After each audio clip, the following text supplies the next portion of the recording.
Thank you for joining us for another power-packed message from Dr. Miles Monroe, provided by Monroe Global Inc. Bonsoir, mesdames et messieurs. Bienvenue dans votre émission Leadership et Motivation. Mon nom est Faustin Yami, physicien spécialisé en énergie renouvelable, amoureux et passionné du leadership et de motivation. Dans cette émission, nous vous donnons des explications théoriques et après, on vous laisse regarder une vidéo pour une explication plus ou moins pratique. Aujourd'hui, nous allons traiter sur un sujet plus ou moins complexe qui est l'opportunité. C'est quoi l'opportunité? Quelle est l'importance de l'opportunité?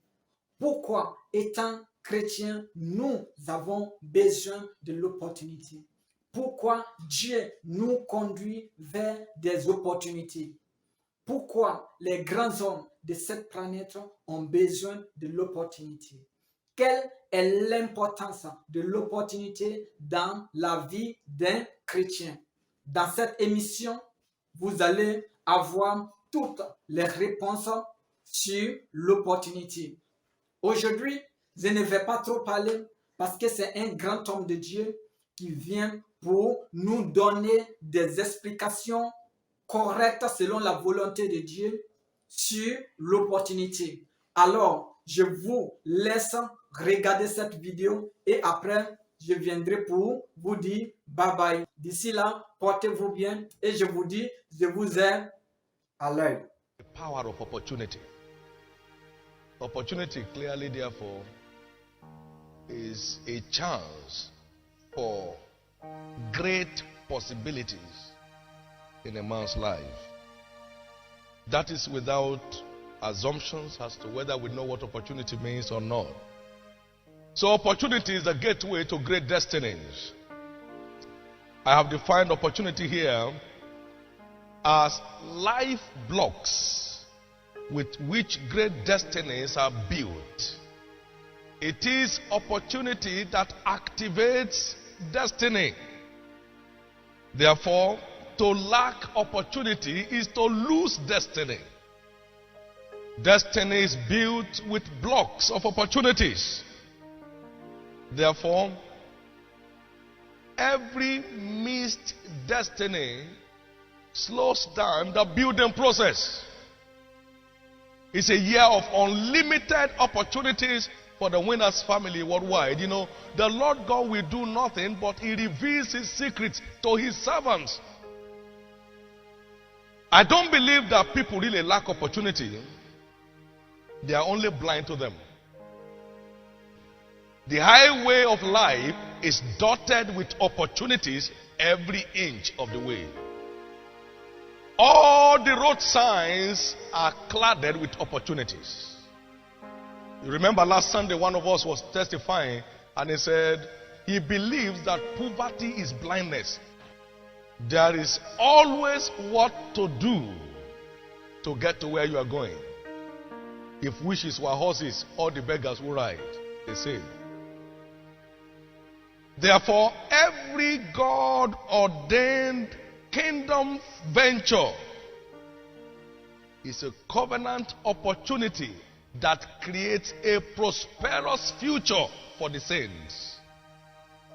And that's why where you find yourself in a camp that constantly engages in God-ordained ventures, it helps to brighten your future. Every God-ordained venture is a covenant opportunity that creates a prosperous future for the saints. There are people who will not be where they are today if there were not the prophetic construction of the faith tabernacle. That is, their life took a covenant turn by their privileged opportunity to be part of it. There are those of us who will not be where we are today if there were no African Gospel Invasion Project. There are those who will not be where they are today if there were no Covenant University Project. He said, ye lacked opportunity, so you remain in lack. And when the opportunity came, their heavens opened. Their heavens opened up. And I heard them listening various sacrifices that opened them up. It's so important for us to place appropriate value on opportunities. Why are most people blind to opportunities? Someone has said, and I think I agree with him, that opportunity presents himself as a man in overall. Because he disguises itself as work. Most people avoid him. Every great destiny is traceable to great opportunities. I heard them say opportunity once lost can never be regained. Because yesterday is past forever. You can't rewind it. As to adjust your actions.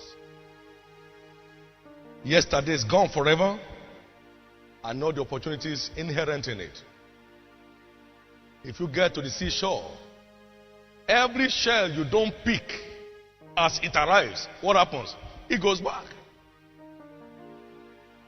So you can be at the shore and return without a shell. Not because there are no shells in the sea or they didn't come up to the shore. But you are not smart enough, sensitive enough to know how to grasp them. Every great destiny in the kingdom is traceable to great covenant opportunities that present itself to them time and again. I said their opportunity is a fortune going about and knocking on doors of destiny. People become victims of misfortune when they miss the knocking of opportunities. In Luke chapter 19 and verse 41 to 44, Jesus wept because people could not see the opportunity at their disposal. So when you miss your time of visitation, you become a victim of devastation. He wept. Because they didn't know the time of their visitation. And the Lord signaled to me that we were entering our 5th year in Lagos. And it is marked out for harvest.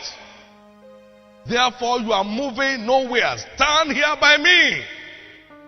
So it's not just harvest for free. It's harvest with responsibility. And so the church moved from 3,000 to 10,000 in 1 year. Oh, I lost a lot of my friends. Because call me from anywhere, there is no room. Because he said, stand here. All invitations, bang. To US, to Europe, everywhere. Bang. Because he said to stay here. You must identify with the responsibility that goes with the season. Otherwise, the season will offer you nothing. Now think of it. When you miss your planting season, what is your hope in harvest? Jesus wept because they knew not the time of their visitation. You heard what that my French son said. God said, establish yourself in me and I will establish you. That somebody doesn't hear as much English as you do. And God spoke to him clearly following the night service. Establish yourself in me and I will establish you. Every time you grasp an opportunity presented by the Lord, it is so that your destiny can open up wider. Any preacher that presents God to you as being in need is ignorant. God is never stranded. God never depends on man. Never. Because he said, woe to him that trusts in man and make the arm of flesh his strength. He shall not see when good is coming. Now, whatever God says we must not do, it is an evidence of what he does not do. God never depends on man because he knows how vulnerable man is. Someone stood there and said, I am a barber by profession, and whatsoever he doeth, it shall prosper. You are not down because you are a barber. Your explanations are not tenable. Another barber stood here this morning. So you are not down because of the profession where you are involved. You are down because you are out of tune with the demands of God. How many barbers go to seek the face of God? How many respond to sacrifices the way he did? So how do you want to get the same result he gets? I'd like you to free yourself from guessworks. This is a great year for you. When you miss your planting season, you already lost your harvest. In chapter 5 of Songs of Solomon, we have a very powerful parable here. It's not enough to act. You must act on time. Every time an opportunity knocks on your door, grasp it with speed. Making timely moves is the only way to maximize opportunities.